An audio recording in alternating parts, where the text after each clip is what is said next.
Today, we have come together to understand how universal design for learning can empower all of us working in education and technology that seek further insights on how to create learning opportunities for learners with special needs and diverse learning proclivities. So who is in the room with us? Many folks have introduced themselves, which is fantastic. But now I'm wondering if we might do a poll. So I'm setting it up right now. And please participate and let us know, are you a professor or an instructor working in higher ed? Perhaps you're a learning designer. Maybe you're a technician, a Blackboard staff, or other. And if your answer is other, please share in the chat window what your role is. We welcome everybody, and it's great to see, who's actually here with us.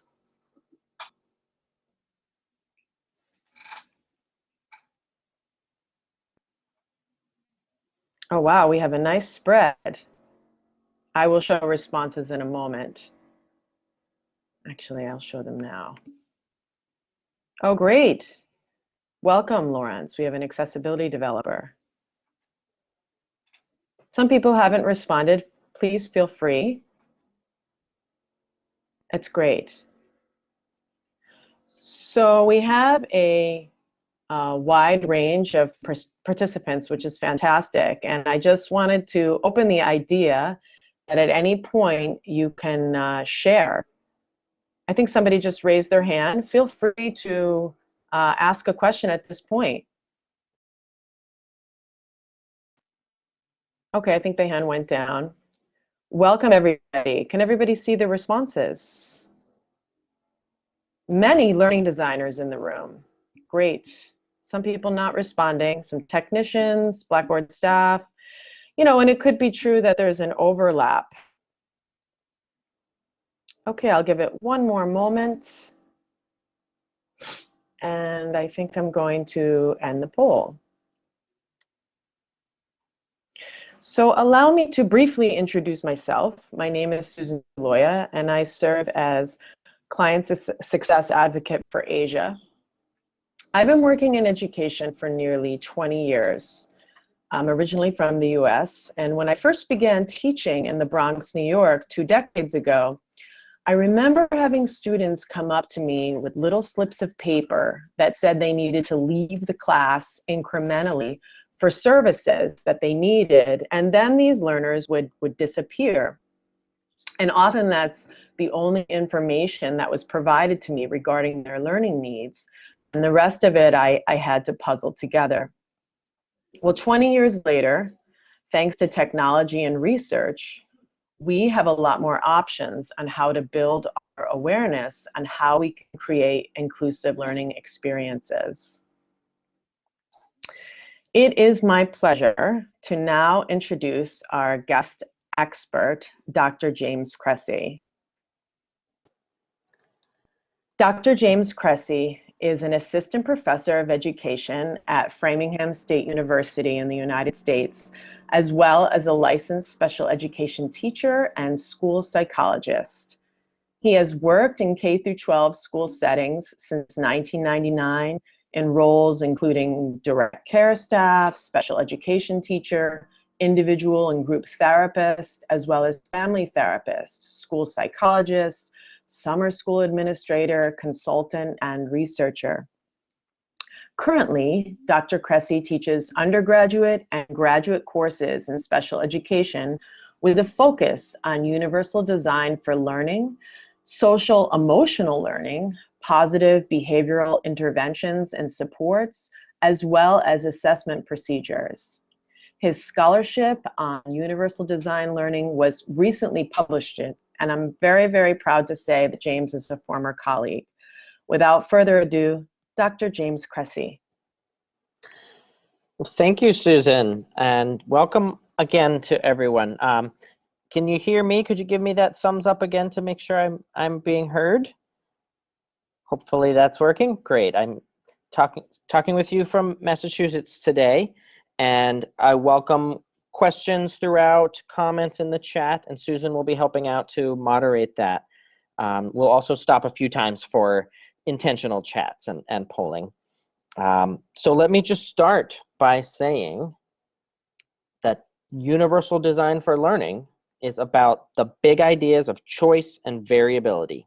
So these two big ideas can really help us to make learning a truly accessible experience for all individuals.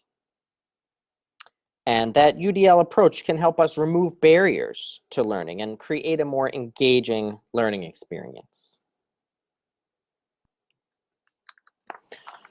So as Susan said, we used to teach together, Susan and I, and you're seeing a picture here of a small schoolhouse in the snow in New England. And I came to appreciate universal design for learning through my direct work with children as a special education teacher.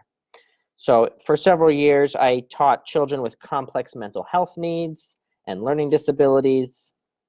Now I educate our future generation of teachers, preparing them to use evidence-based effective teaching methods, including universal design for learning. So what brings you here today? Let's bring up another poll. Perhaps you're here to understand pedagogical methods to make teaching more accessible.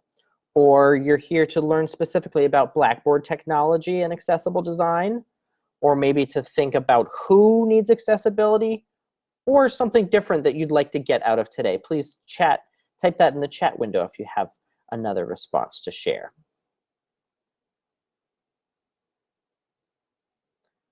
So that's wonderful. I think I'm seeing a lot of folks responding with answers 1 and 2, wanting to really focus on those teaching methods and using Blackboard technology. We'll certainly be doing that today, as well as number 3, thinking about who really benefits from that accessibility.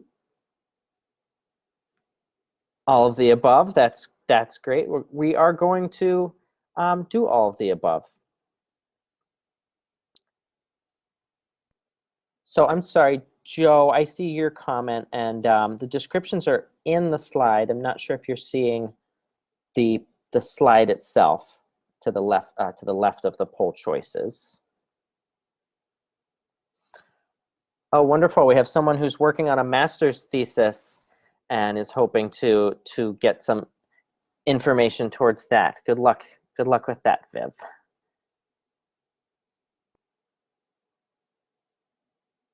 So that's wonderful. Maybe a few more responses are still coming in, but I think we've got a good sense of where we're at.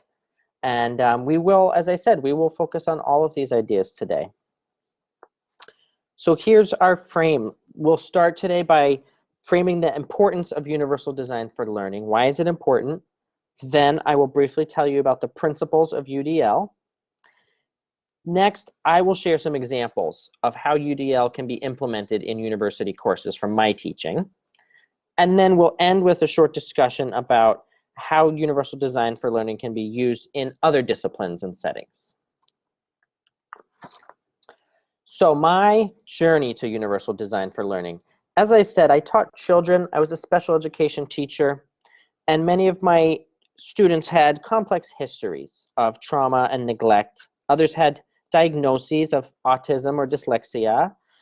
And despite that, they brought many strengths to the classroom. You're seeing here a picture of one of my students sitting on the rug and playing with some Legos, building. That was a real strength of his. And my students also, like many learners, brought and experienced barriers to learning. These barriers were an interaction between the learner and the curriculum and the environment. So I learned quickly in my own teaching that the traditional methods that I used in school, the ways that I was taught, were not effective with this group of students. And I needed to change my teaching methods. I needed to incorporate choice and variability. And when I did that and I included multisensory strategies like hands-on work with manipulatives and kinesthetic and oral and interactive formats, then learning became accessible for my students. So offering that range of formats and then giving students choices, that was really revolutionary to my teaching. And then I studied special education in my graduate coursework, and I learned about universal design for learning, and I put a name to some of the discoveries I had made. And now as a teacher educator, you're seeing me here in a picture with my college students. I find that these UDL practices have improved my teaching at the university level as well. I'm able to use technology such as Blackboard to really make a truly accessible experience in my college teaching. So let's take a few minutes now to discuss why UDL is important for all of you, all educators and learners and professionals to think about and know about. So thinking about laws, disability laws, such as in the United States, the Americans with Disabilities Act, in Australia, the Disability Discrimination Act, these have been certainly groundbreaking in improving the lives of people with disabilities. However, 25 years later, there are still many barriers to access and barriers to educational equity for people with disabilities in our educational systems. So UDL is a framework that will help us go above and beyond the minimum requirements that are set by law. There's a real need to teach in different ways, not just in the ways we were taught or in the ways we learn best. So let's think about an example now. An example of a barrier to accessing content and how that barrier can be removed. So two people who are deaf are watching the football game, and they cannot hear the announcer or the score. So that's a barrier. But when closed captioning is turned on, their barrier to accessing the content is removed. So closed captioning, a simple accommodation. And by the way, it's wonderful that Blackboard and the folks today are modeling that with closed captioning of this session. I love that. So removing that barrier to access, perhaps at first for people with disabilities, also leads to better access for all learners, such as in this example, if we continue thinking about providing closed captioning on a television screen, perhaps we're in a loud environment, such as a restaurant or a pub. So that's helping all individuals to access the content on the television. And closed captioning is a great example because we might use it at the gym if we're working out on a treadmill, or at home if we're trying to stay quiet while someone's sleeping. Closed caption can be translated into multiple languages. So this simple example, I hope it's helping you think about how a small accommodation can be beneficial in big ways to everyone. So now let's think about a more complex example and more complex barriers that can emerge in the classroom.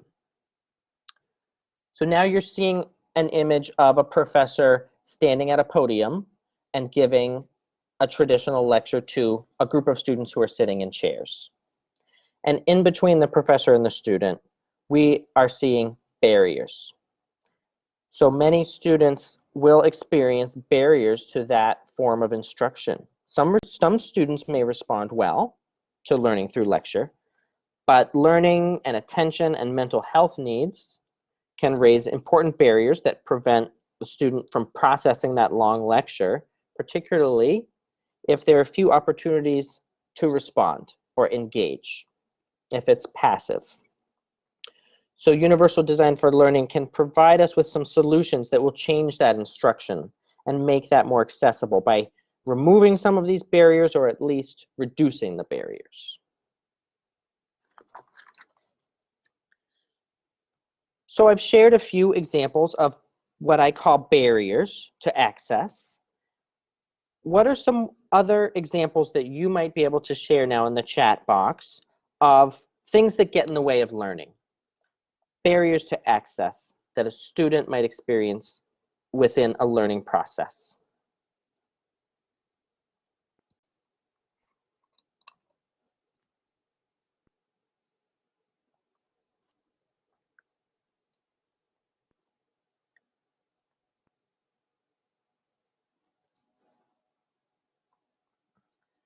So the first comment I'm seeing is something we certainly wanted to talk about today.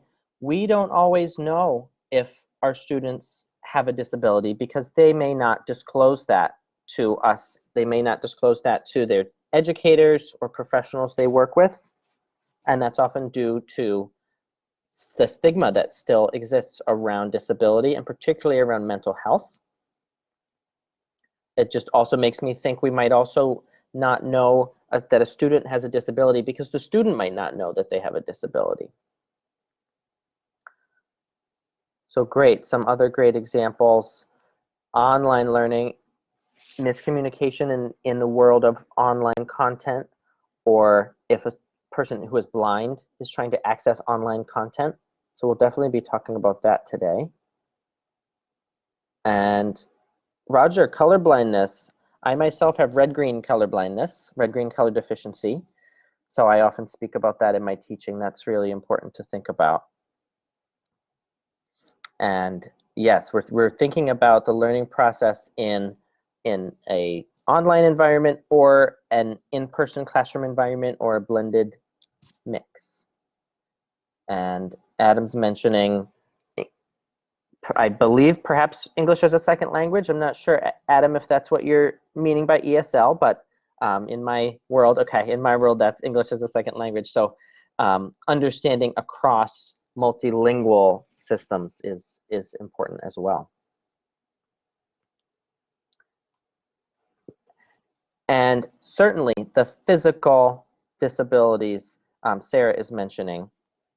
And in a moment, I will just share a little bit about the origin of this approach, and it really does come from physical access in universal design for architecture, making physical experiences more accessible to people with disabilities. So this is great. These are great examples.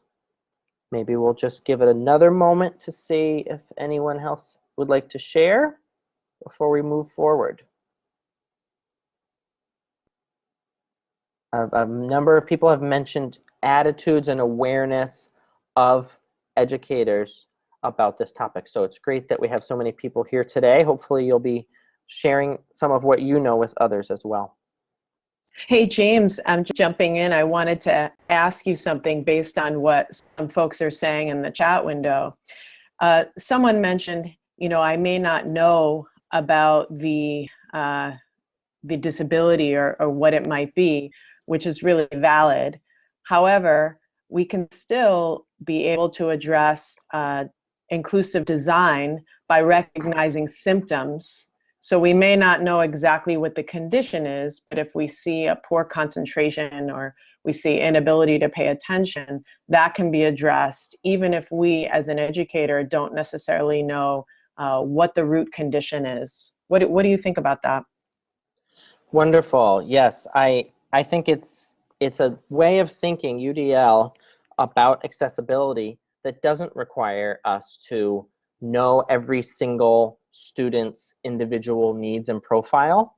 That's the traditional model of special education in the United States that we're still using, but UDL allows us to think about the range of variability and not imagining that there's some mythical average student and then people who are different from that average student, but knowing that there is a normal range of human diversity in terms of something like attention or anxiety or other aspects of the learning process. So that's a great point.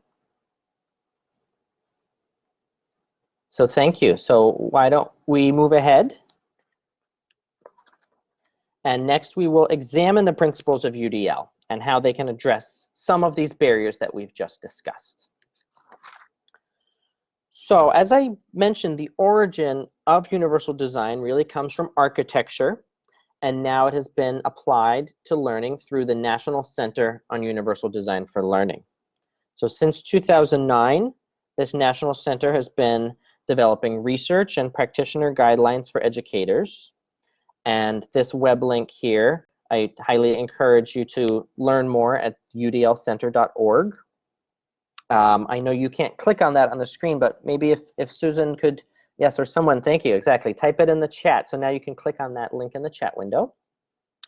And it's really been since the 1990s that these principles have been in development.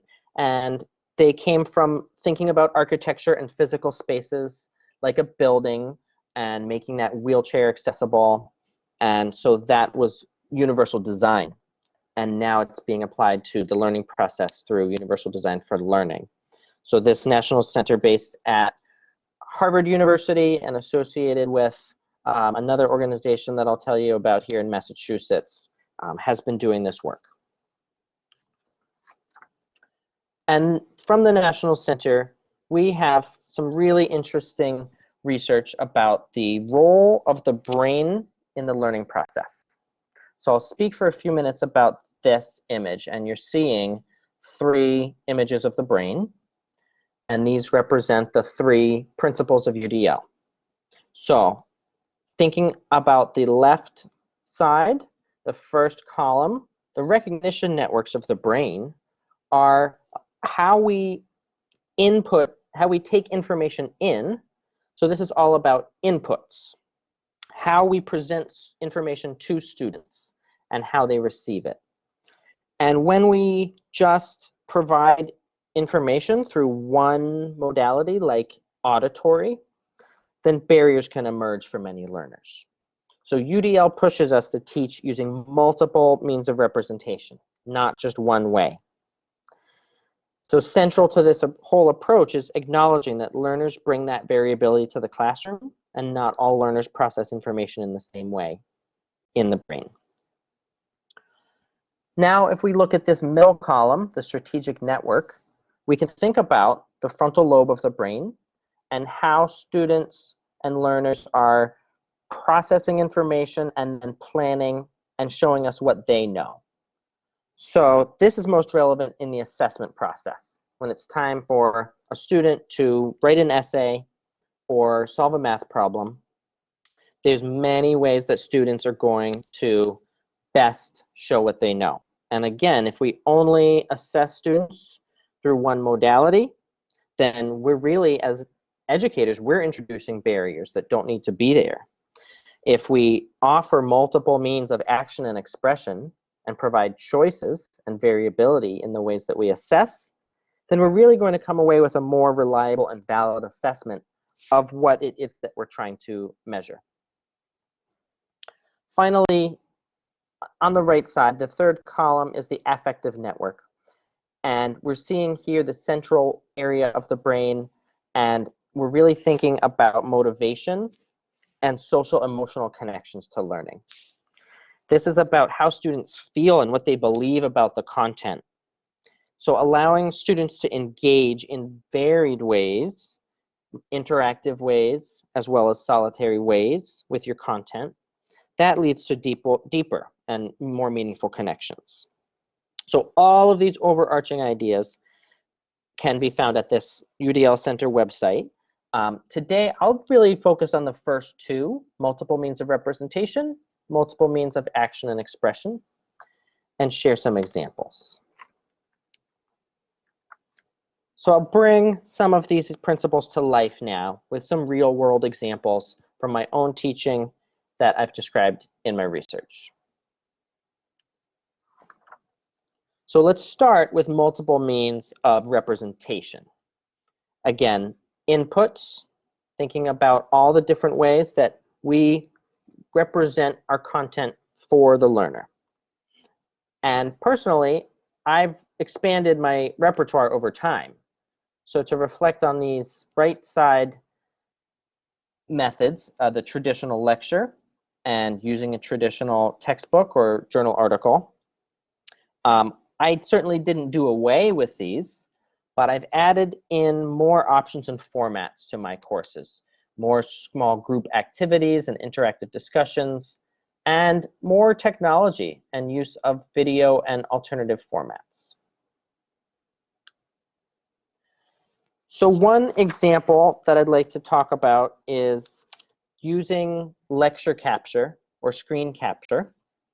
And you're seeing here a picture of one of my Blackboard videos that I created. And this technology is becoming increasingly available for educators to use. So at my institution, we have 2 options within Blackboard. Panopto, as well as Blackboard Collaborate that we are using today, that allows me to create a video of a lecture that I'm giving with the PowerPoint visuals and recording my spoken lecture as we are doing now. So this really makes my lectures more accessible for students in a few different ways. One is that students who have those barriers to access in class during the lecture, they can watch the video again later if they weren't able to really process the information during class. It's not required for everyone to can watch it twice, but it's there and it's available. So students can break it down into smaller pieces.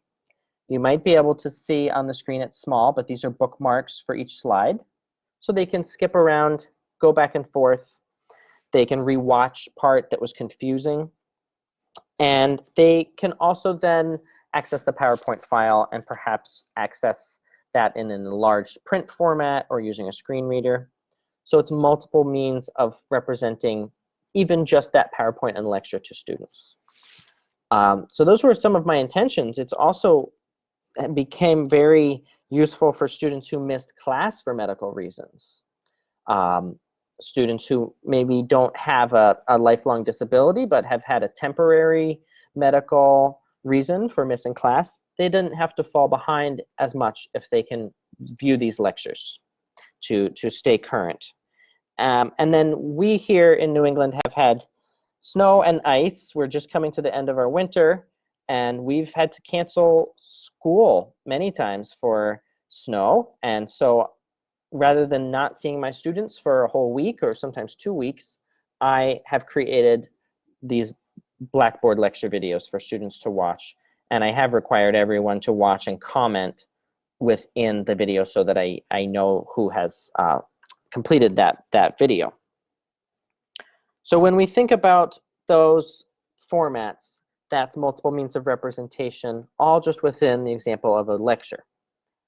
I've also shared a couple of examples here about readings, which is another central aspect of how we present content to students. And I've been teaching about disability law for several years.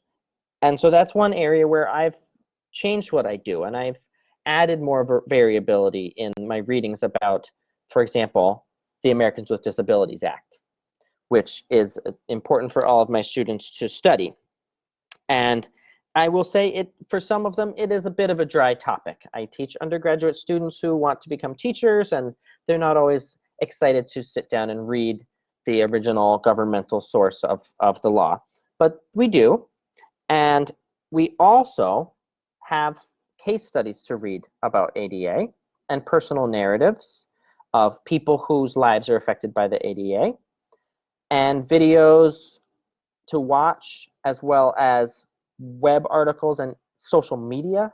So it's all reading as well as watching videos, but there's a lot of variability. And when I have done that, I've found that students are very engaged with this topic and excited about it. So that's been very successful for me. Within readings, I'll share another quick example, thinking about a traditional article or book chapter that you might share.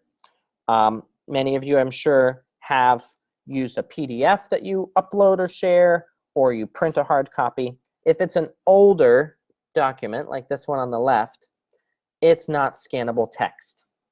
And something very simple but powerful that you can do is to provide an accessible PDF, a newer accessible PDF that can be scanned and read aloud using assistive technology. And the text can be enlarged. So for students with a visual impairment or a reading disability, they can then listen to the text read aloud. And that's been revolutionary for people with disabilities who can't access the basic text in a course. Now they can, and that's unlocked so much learning. So we really need people to take more advantage of that simple change to a more accessible PDF document. It's something easy that we can all do. And I've also, again, I've found many students without disabilities choose to listen instead of reading sometimes, and it's an option for them. And again, if you think about how you read, maybe some of us listen to audiobooks at times, and that's a multiple means of representation example as well. So I think a little bit later on, Feng-Yi will show you how Blackboard can help you with remediating content using this approach a little bit later on towards the end today. So now let's move to multiple means of action and expression, the second big principle of UDL. And we'll think about how we assess students. Now this is about output. So now let's think about how students show what they know. And again, providing choice and variability in those formats through which students can show what they know is key to an accessible design. So I'll share some examples from my teaching. In my field, there are times when I want to assess writing proficiency. So of course, I would require a written assignment. But there are also times when I'm assessing content knowledge, such as a student's understanding of a research topic within early childhood education. And if I provide that choice between written, oral, and visual outputs, then I have found that I can get a more reliable and accurate assessment of what the student knows. So broadening from just a scholarly essay or paper to this example, which is Cressey. This is an example of an assignment that was turned into me about 2 weeks ago about bullying in schools. And I required students to use Cressey, but I gave them a lot of choice and variability in what they can include there. And so students were using visuals, like you're seeing here, as well as text. And they also used an audio tool to record narration and upload a verbal audio component to their presentations. And technology such as Blackboard allows us to implement this kind of approach in the course by, perhaps using an outside tool like Cressey, but then what students do is share their links within Blackboard. So it was shared with me as the professor, but also shared with the rest of the class, similar to giving an in-class presentation, but they're sharing it with their classmates in the discussion board.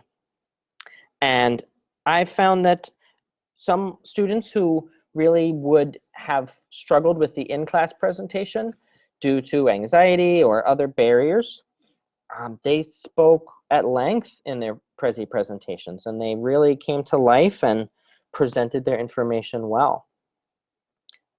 So I wouldn't always remove in-class presentations entirely because I want to challenge my students in that way, but I provided this as a feature of the course to provide some choice and variability, and that was very effective. Also within Blackboard, James, I'm going to interrupt you for one moment because I think we have a question. Would someone like to ask a question? I saw someone's hand up.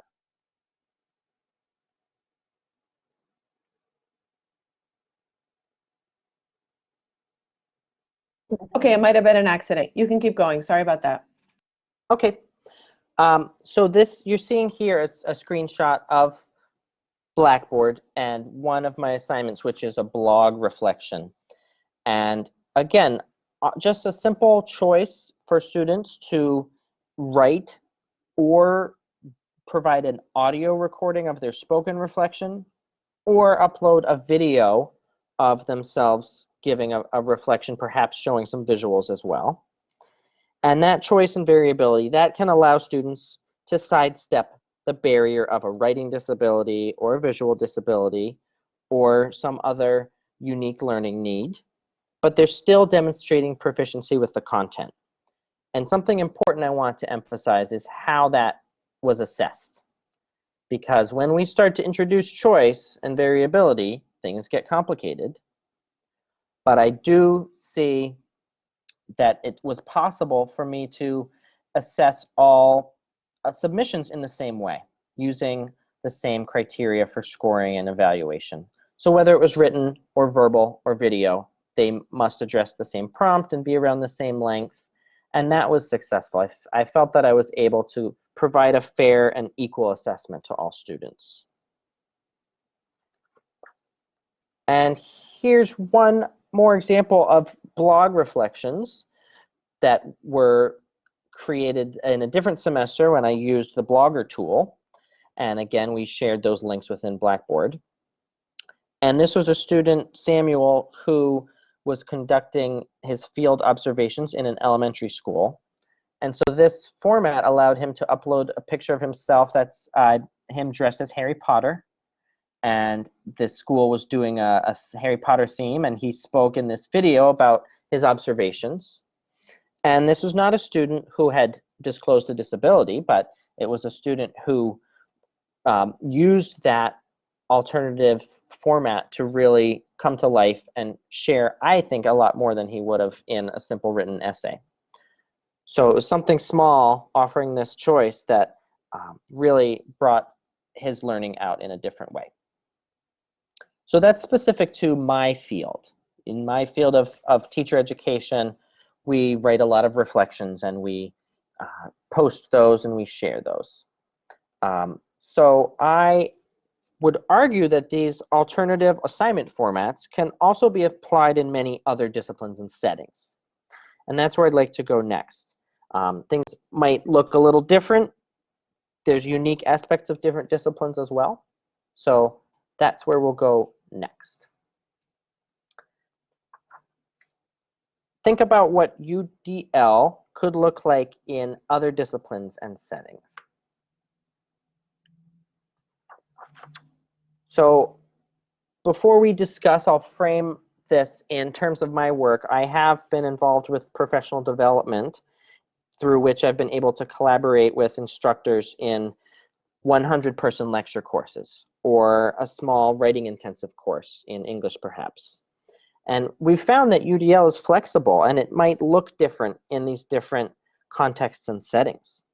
So let's share now, and I would love to hear from you ideas that you might have sparked for you today about how UDL might serve other disciplines and settings. So share an example of how multiple means of representation might be implemented in another context that you can think of, or multiple means of action and expression, offering those different assessment choices.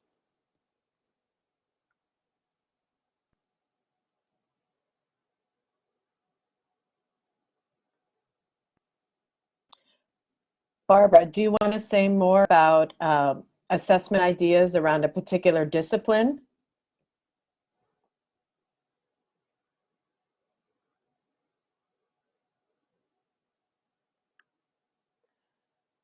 I'd love to hear more about folks who have a lot of experience with online learning. I know there's a lot of those folks out here.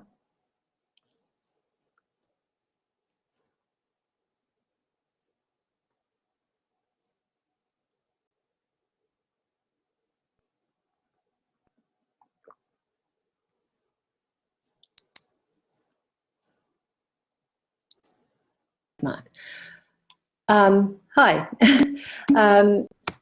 As an education designer in a large university, I help people with assessments and trying to make their assessments different and multimodal and inclusive. So one of the chemistry teachers wanted to develop an assessment task that was very like an authentic experience, such as professionals might engage in. And we chose a poster presentation. They had to represent different chemical reactions, such as the Maillard reaction, which is about how food is browned in the cooking process, or how beer is made with, yeast and so on. And they had to describe the chemical reactions of these various things. So the students put together a poster, such as you might take to a conference.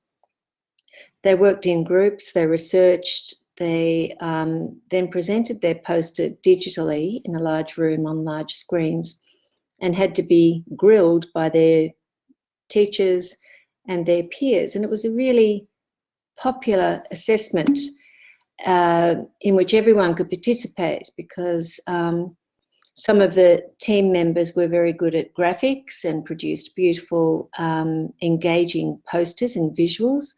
Some of them were very good at research and gathered all the information, and some of them were better at speaking and engaging with the audience, and were able to describe the processes and help the audience understand what was going on. So we felt that was very successful because of the different ways of engaging with the audience and communicating, and because of the authentic nature of it. It's something that we might expect them to do if they were working with councils or advising government, or as I said, at a conference. So it was quite a popular and I think successful assessment. That's a wonderful example. Thank you, Barbara. Okay. I'll mute my mic so someone else can speak. Yeah, thank you. And I'm getting a time check. We have a little bit of time left, and it's wonderful. 2 more minutes. Okay. So, is there anyone else?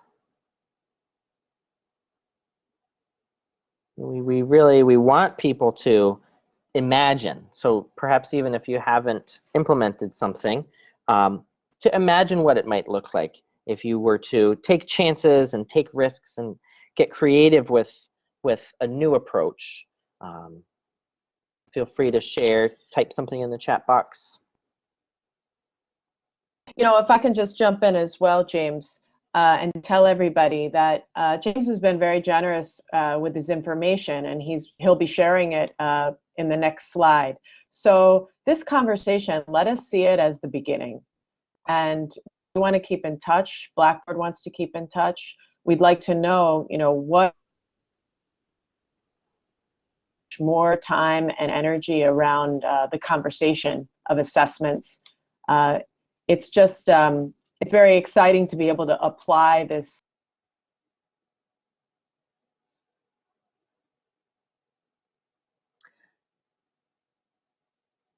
This is great.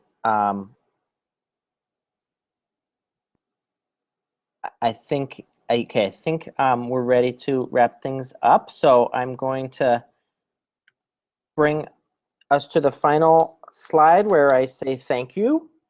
I wanted to say a big thank you to Susan and everyone at Blackboard for having me. And thank you. Is that Susan back? Yeah, I'm back. I'm back.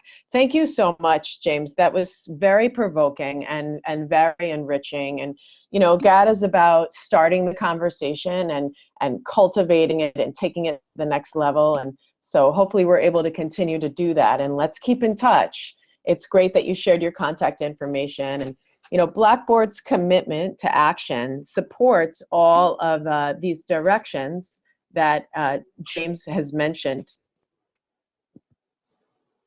So, you know, we're really committed.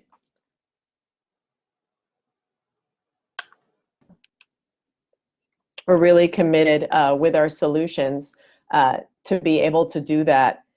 So here we go, just waiting on that slide. And now, without further ado, I would like to hand the mic over to my colleague, Fung-Yi, who's going to show us a live demo. All right, thank you, Susan, and good morning, everyone. As introduced, my name is Fung-Yi, and I am the Operations Executive from our Blackboard Product Management and Marketing team. Thank you, James, so much for sharing with us your work around universal design for learning and explaining its importance and how implementing UDL removes barriers to access to learning for those with disabilities while benefiting all learners alike. As I start my introduction and demonstration of LI, our accessibility solution at Blackboard, I would like to take us all back to the principle of UDL, which encourages instructors to teach using multiple means of representation. As James pointed out, when information is presented in just one way, barriers can emerge for many learners, those with and those without disabilities. I'm therefore pleased to share with this demonstration how Blackboard LI focuses on making digital course content more accessible, thereby reducing or removing some of the barriers that you have heard about and discussed this morning. Our starting point is the learning management system. It contains a lot of course content, which is what your learners wish to be able to access, and therefore we have built Ally to be seamlessly integrated into the LMS, which may be Blackboard Learn, Blackboard Moodle Rooms, or possibly another major LMS. I would, as an instructor, log into the LMS, go into one of my courses, and add some new course content in one of the native LMS tools.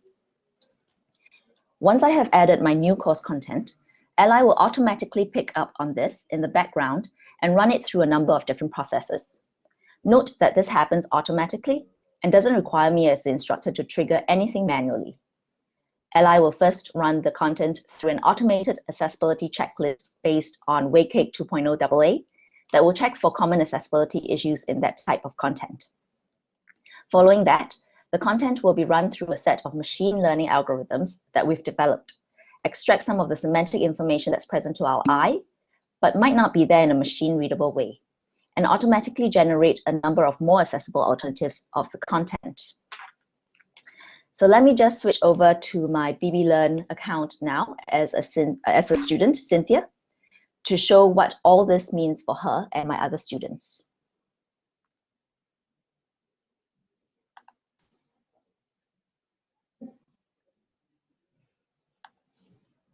Just checking to see if you can see my Blackboard Learn. It's reconnected. Great, thank you. Oh, good for me. Thanks, Sarah.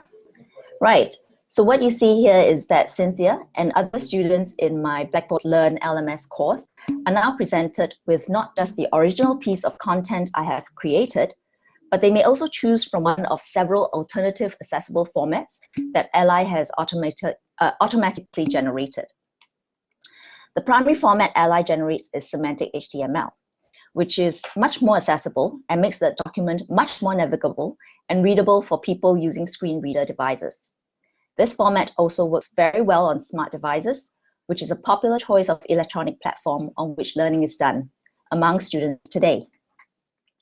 Ally will also generate a number of other alternative accessible formats, including EPUB, which is great for smart devices, an audio version, helpful for auditory learners, those with visual impairment or those with dyslexia, an e-braille version of the content, and where appropriate, an enhanced version of the original piece of content. In this particular example, like the one James talked about earlier, the instructor had uploaded a scanned document, which is a picture rather than a text document, hence rendering a screen reader ineffective, and will not support a learner's attempt to search for a specific concept, nor allow them to copy and paste as part of their learning process. This OCR version created by Ally, on the other hand, supports a screen reader and lets students copy and paste text into their own notes. Here you can see me highlighting some of the text in the OCR version. So running through this entire process from original upload to generating these more accessible alternatives usually doesn't take very long. Typically within a minute of the original being uploaded, we will have completed this process. We then take all of these alternative accessible formats and make them available to the student as well as the instructor within the LMS. This is the first part of what Ally does, where we ultimately try to provide students with almost immediate access to more accessible alternatives for their course content, giving them a more accessible starting point without requiring them to put in a remediation request first, and better meeting the needs of a class of unique individuals with different learning styles. Aside from this immediate benefit to learners, Ally also provides a feedback loop back to the instructor or content creator. This helps instructors understand how accessible their content is and what some of the accessibility issues are, as well as detailed guidance on how they can actually fix those issues, all within the context of the learning management system. Here's an example of content I would wish to review as an instructor. The red Ally meter tells me that it has received a low accessibility score. As I click on it, I get feedback on the accessibility issues and why they would cause obstacles for learners with as well as without visual impairments. I am then guided on how I can fix the accessibility issue. In this case, a result of being a scanned document, and hence a possible remediation is to reference the document if it is available in the library.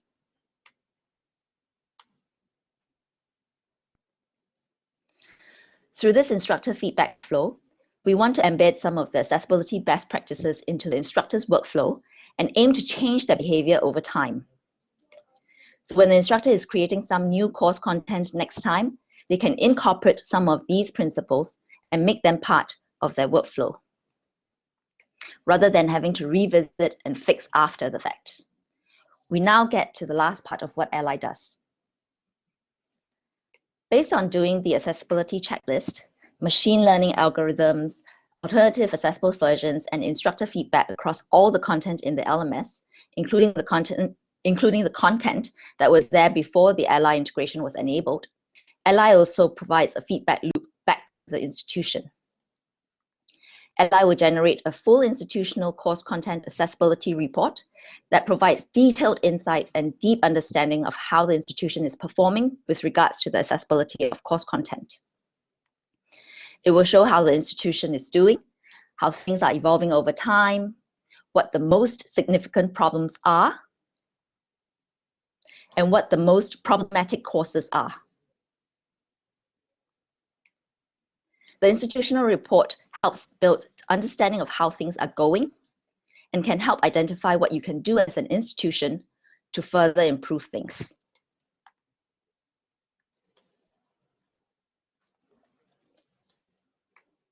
So, to summarize, Ally has three main features.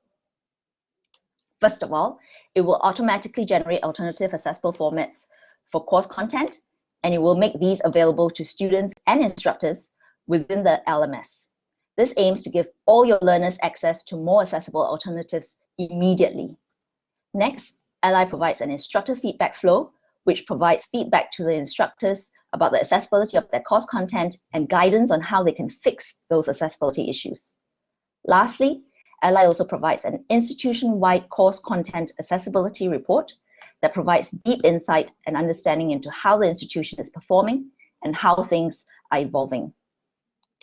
Now, that is how all of Ally's features work together, through immediate benefits to your learners, to long-term behavioral changes on the part of instructors and institutional leadership, to move your institution up on the accessibility spectrum as much as possible. And with that, Susan, back to you.